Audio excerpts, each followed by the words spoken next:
Right now, a woman accused of dragging a Chicago police officer with his own patrol car in 2022 has been acquitted of all charges. A Cook County judge just announced a not guilty verdict in the 5 charges against Whitley Temple, seen here covering herself with a blue jacket.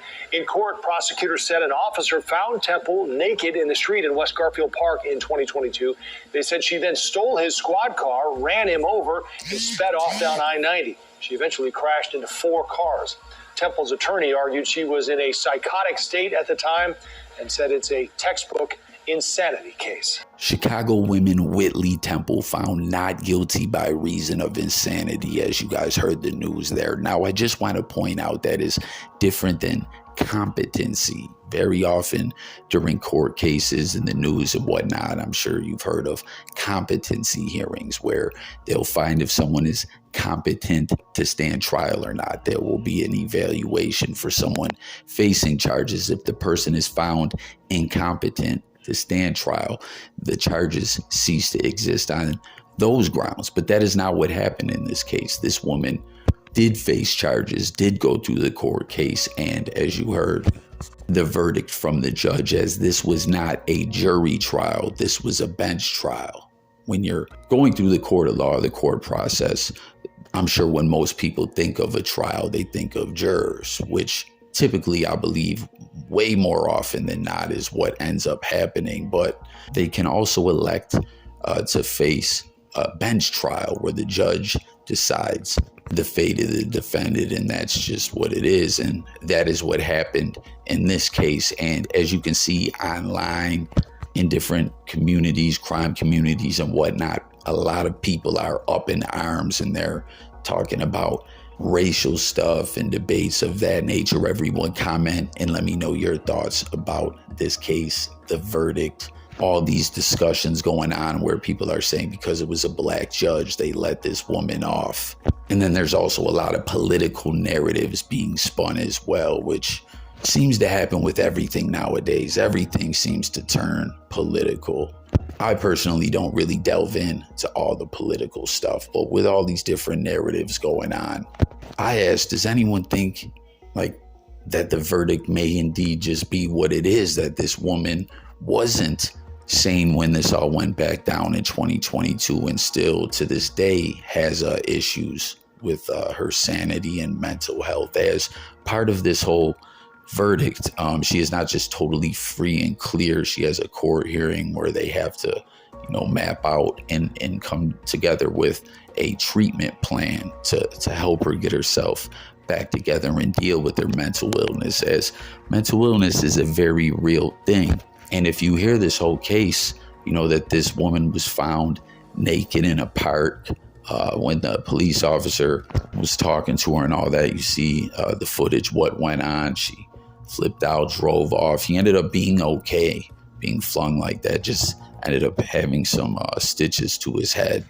But I mean, that clearly sounds like someone with mental health issues being naked in a park outside. Like, I know a lot of people are going to say, hell, she's probably on drugs. And that's something I'm sure a lot of people see in different cities. Like, comment where you live, in the city you live in. Do you see people all drugged out all over the place? I see it where I live all the time, but it isn't always drugs. Sometimes it's mental health. Sometimes there's mental health problems that are, induced by drug abuse, or sometimes there's people that have mental health problems that are amplified by their drug abuse. And something like that, I would say, is on the individual using drugs.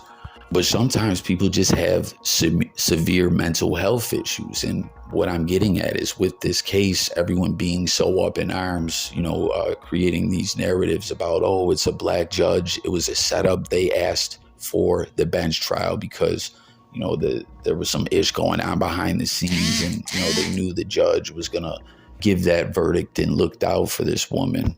But I'm just pointing out and saying, what is everyone basing this off? How is everyone coming to these conclusions? Some people are pointing out as well that the judge, Tyria Walton, privated her social media, her Twitter page.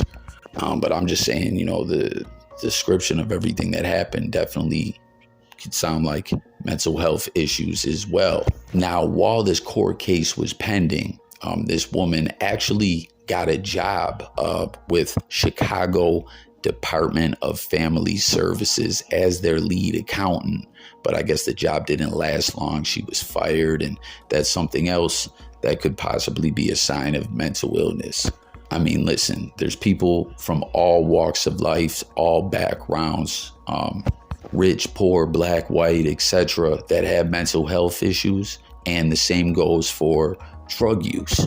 No question, you know what I'm saying? But I'm just pointing out that this woman, to be an accountant, schooling, getting a degree or whatever, being responsible at some point in her life to be qualified to get that type of job, that's hard work, that's fortitude, that's showing that someone was working hard for a better life. Now, what exactly led to all of this going down?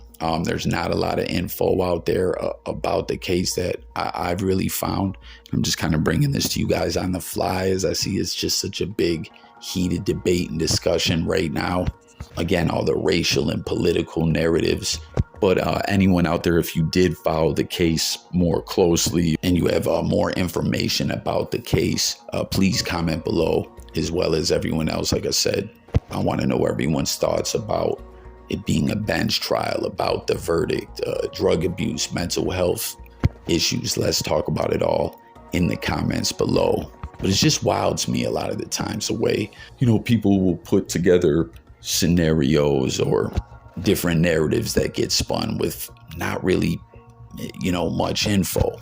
It seems like everything always has to be a controversy, and I'm just the kind of guy that likes to break down stuff and hear from everyone out there. And, I have like a saying, it's not some saying I made or anything, but just like, hey, let's agree to disagree if necessary. I don't think anything ever gets accomplished by people arguing and talking a bunch of ish and all that. I feel like more can come from simple discussion. So let's just do just that in the comments.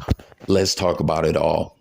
And like the video for me. Let's get this out there in the algorithm to hear from more people, and subscribe to the channel for more crime news, true crime news and all that. Thank you for watching. Talk to you guys in the comments. Peace.